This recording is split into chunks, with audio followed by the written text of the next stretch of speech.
you better brush up on the Constitution so you can address Congress about the issue, what is loud?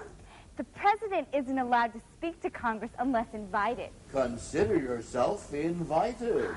My mom's gonna be looking for me. I gotta be home by 10 o'clock. He's not there. I can't believe we have to decide what loud is. The president's office is too busy for that, isn't it? How much do you know about the Constitution? Not enough. Madam President. Oh, sorry. Your bikes are ready. Our bikes? Ready for what? To pedal to the National Archives to examine the Constitution. Our bikes? Don't we get limos or something?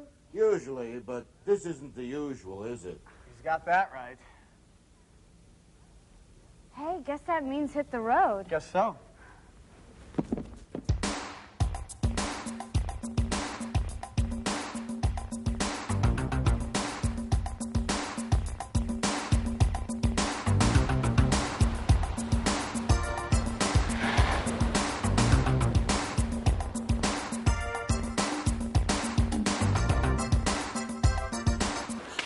Madam President, what a pleasant surprise.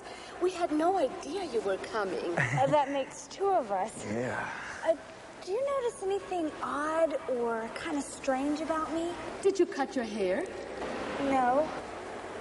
You styled it differently. No. Never mind, it's not important. Mr. Vice President and I would like to see the Constitution. Sure. Is something wrong? Oh, no. We'd just like to take a look at it now and then. Inspires us. Did you know? I'm sure you do. The Constitution is kept in a helium-filled bronze case to protect the parchment. It descends 22 feet into a vault that was built by the Mosler Safe Company in Hamilton, Ohio. Oh, thanks for the awesome story. We'll just be hanging out for a few minutes. Hanging out.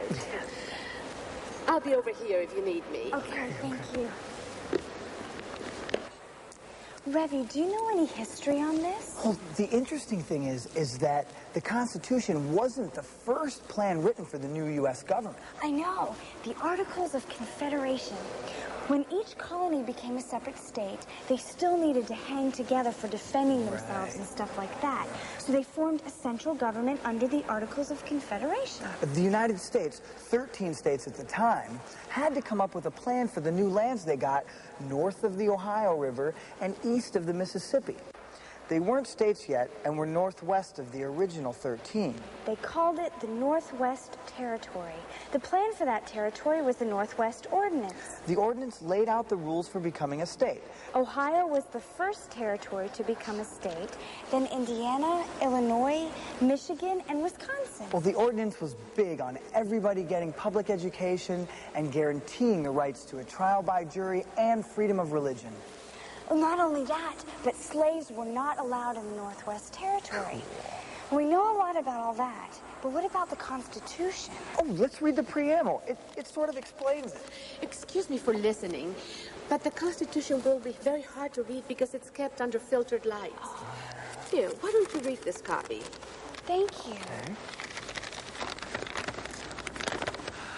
We, the people of the United States, in order to form a more perfect union, establish justice, ensure domestic tranquility, provide for the common defense, promote the general welfare, and secure the blessings of liberty to ourselves and our posterity, do ordain and establish this Constitution for the United States of America. Can I take this with us? Like you didn't have one, Madam President. Isn't she precious? Oh, too precious.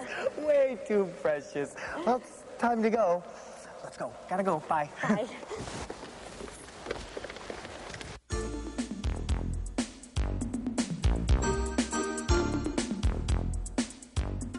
What I would give for my Nikes. These things are the pits. I charted out the Constitution's basic ideas by article. Oh, good. How'd it come out? Well, the Constitution is divided into 7 articles, like chapters in a book. Are you ready? Picture this. Article 1 sets up the legislative branch, which is Congress, to make laws. Article 2 sets up an executive branch to carry out laws. The leader of the executive branch is me, the president. Article 3 sets up a judicial branch to interpret laws. The most important court is the Supreme Court. Article 4 describes the states and how new states get admitted to the United States. Article 5 describes how to change the Constitution, known as amending. They amended it 4 years later when they added the Bill of Rights. Article 6 establishes that federal laws are supreme and guarantees payment of the public debt. Article 7 describes how the Constitution was to be approved, called ratification. Amendments, changes made to the Constitution after it was written. Exactly how does the Constitution keep up with changing times? It was written, you know, when men wore knickers and tights and curly wigs. You pass amendments, but it isn't easy. First, the amendment is proposed by 2/3 vote of both houses of Congress. Then it is submitted to the states, and 3/4 of the states have to approve it. Then it becomes part of the Constitution. Well, this process is intense.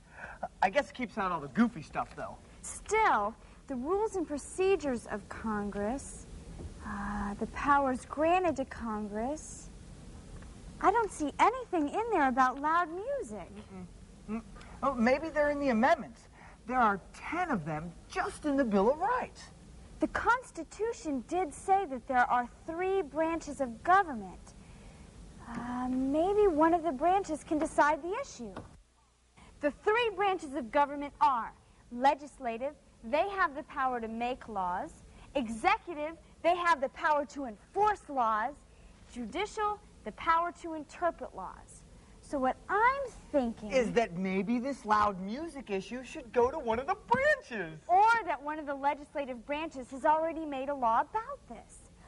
Let's see if a state or local law is already in place. It could be because states are run by their own constitutions and cities are run by their own city or village charter.